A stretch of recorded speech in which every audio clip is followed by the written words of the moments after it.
Yeah, so great question. In terms of the Teoxane share and ownership, I don't think anything's fundamentally changed. Clearly, COVID has, created some additional challenges in the marketplace in terms of practices being able to be open and see patients, whether or not patients are comfortable going into the practice. And then, as we mentioned earlier, some practices sort of restricting or limiting industry in an attempt to kind of control that environment. So, we think that as we come out of this, that our ability to continue to, drive our own share will kind of revert back to where it was pre-COVID. And it's just a question of where it gets there. In terms of the overall filler launch, again, it's hard to make any, broad statements here, partly because we're very targeted in our launch, right? We aren't in 20,000 accounts where you can make some general statements about the market. We definitely have some headwinds in terms of, you've got COVID, access is a little harder.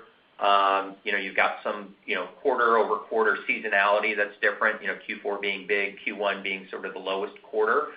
But we're also in a launch phase, right? And so we're opening up new accounts as we move forward, which in some way, allows us to mitigate some of those challenges in the market. But since we're only one quarter in, I think it's just really hard for us to make any commentary or statements that are overall representative. I think we need a little bit more time to, again, gather sort of reorder rates and profile.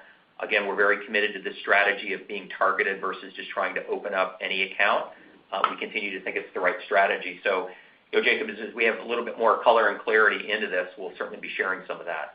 Yeah, I think the only thing I would mention is that we really are getting strong feedback on the clinical profile of the products, not just one, but all three of those products. And I think that speaks to the foundation that Teoxane was able to generate outside the United States, depending on market share, what have you, but it means that it can clinically stand up on its own, and we're seeing that in the U.S. as well, too. So that gives us a lot of great foundation to now couple around with that clinical foundation, the training, the marketing efforts, and then the portfolio products with HintMD and eventually daxibotulinum. So we feel really good about the clinical profile. And RHA1 as well, with RHA1 coming at the end of this year with potential approval at that time.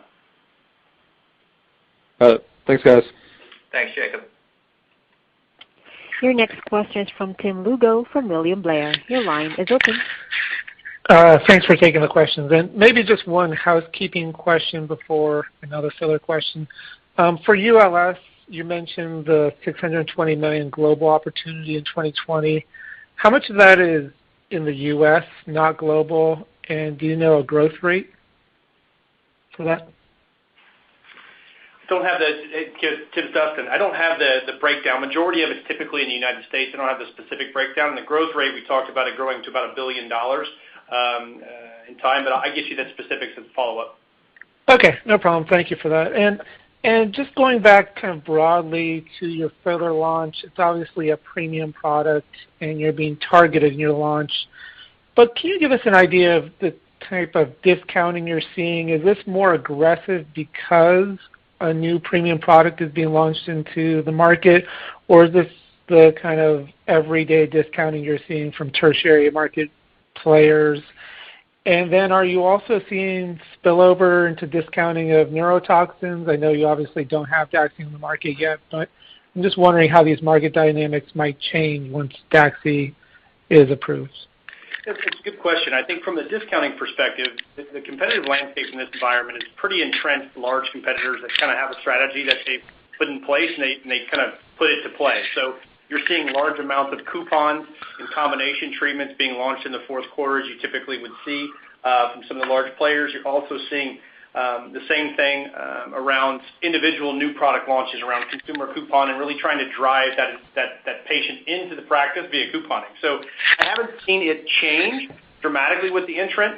I think you're seeing kind of an increase in just overall approach and focus on specific products and try to how you're balancing it with fillers. Will it change with Daxi?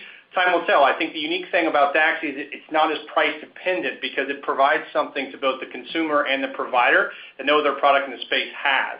And so we find that whether you're offering something else cheaper, that may not be enough to get that patient or that physician to not use daxibotulinum. So we feel very good about that once we get in the market. But we have not seen any of what I would say knee-jerk responses in terms of reaction. It's early. And with COVID, I think everybody's trying to figure out exactly where to kind of place their bets. What's also unique about today is that this market is hard to segment, as you know. You've got thousands of customers all acting as independent type practices. We're seeing even more segmentation and market dependency. You've got some cities that are open and allowing certain things. You've got some practices that have different type of protocols. So it's been hard to kind of trend all of that out in a typical aesthetic market. So hope that answers your question.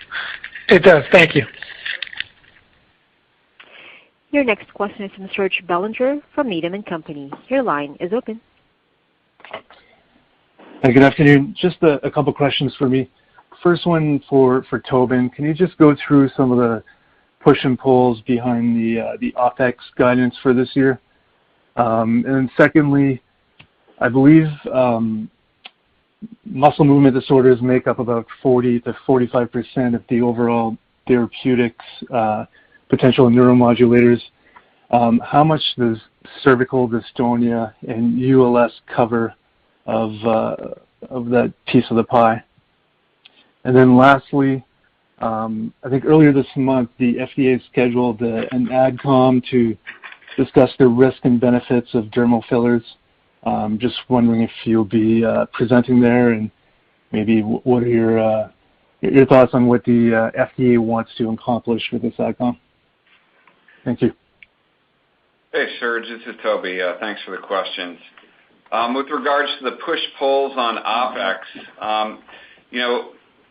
it appears on the surface that the non-GAAP research and development expenses are flat 2020 to 2021, and that flatness is driven by the inclusion of HintMD.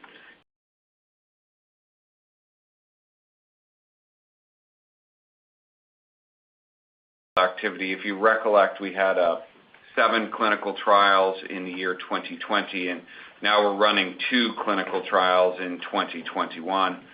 Further on, our SG&A expense, which makes up the balance of the OpEx there, is up year to year, driven by sort of the full year effect of the 100-person field force that we hired, and then estimates for kind of continued push on both the filler and the toxin there, and also a slight full year effect of the HintMD commercial efforts as well.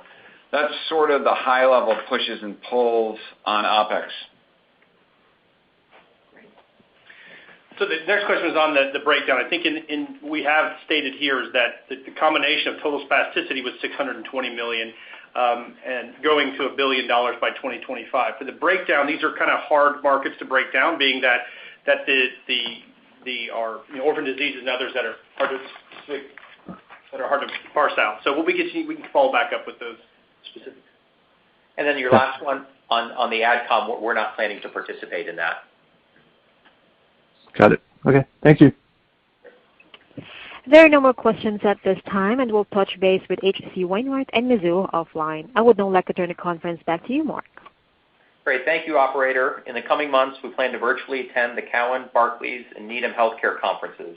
We welcome your requests for meetings at these events or directly through us. Feel free to reach out to Jessica if you'd like to schedule some time.